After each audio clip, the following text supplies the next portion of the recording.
I travel with regular monotony down the North Circular. The bit that I'm specifically referring to, for those who know it, is from Brent Cross through to Hanger Lane, and one or two people nodding in the audience. And if you look on your right-hand side, you will see Wembley Stadium. It is a magnificent site, but I'm afraid to say it is one of those sites that has contributed to the appalling statistics that this country has got in terms of projects. These figures are reviewed annually. They have not changed very much. They tell their own story.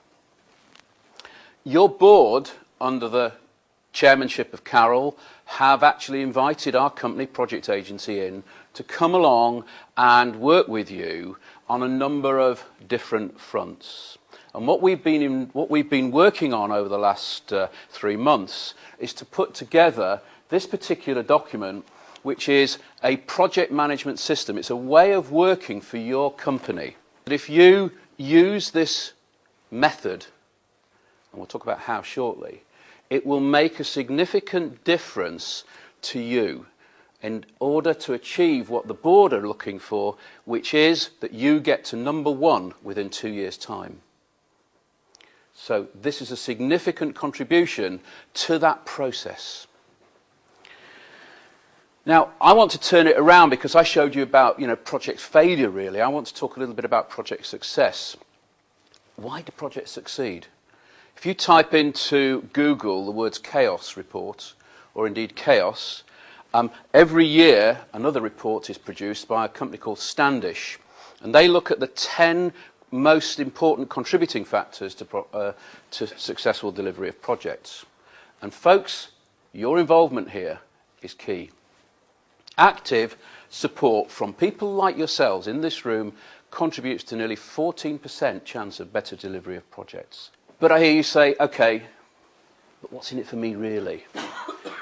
We have sat in a large number of meetings where the MD has suddenly pointed a finger and says, how's the project going? And it's fairly evident from the squirming, the ums, the ahs, that the person at the end of the comment actually has no idea how that project is going. So what this will going to give you is that up-to-date information, and you know where you're going. It's actually going to be also a much better use of resources and budgets. You haven't got a lot of them, because you're going to be able to shift people between different projects once you've identified what the priorities are. So we think that there are 3 key benefits for you as senior execs in this business. So let's move us into what I did promise, the training side. Now, this training is available for everybody, but we also need to remember that if you trained everybody, it's going to cost you a lot. So we want to maybe focus a bit.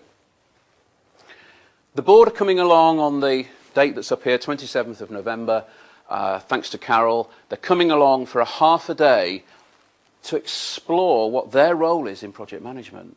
And what we're looking for is for all of you to come along to those sessions as well.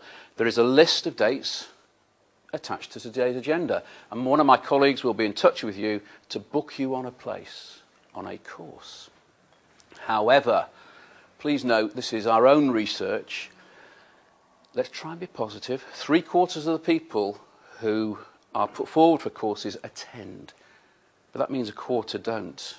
And that actually means a strain on training budgets, which you don't have a lot of. So please do think about this when you put yourself forward for courses and when you put forward other people for courses.